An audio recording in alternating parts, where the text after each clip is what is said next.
سورة الكافرون مكية. قل يا أيها الكافرون لا أعبد ما تعبدون ولا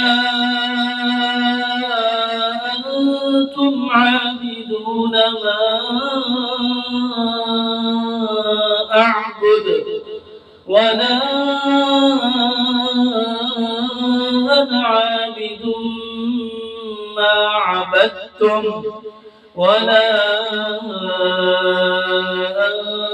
أنتم عابدون ما أعبد لكم دينكم ولي دين.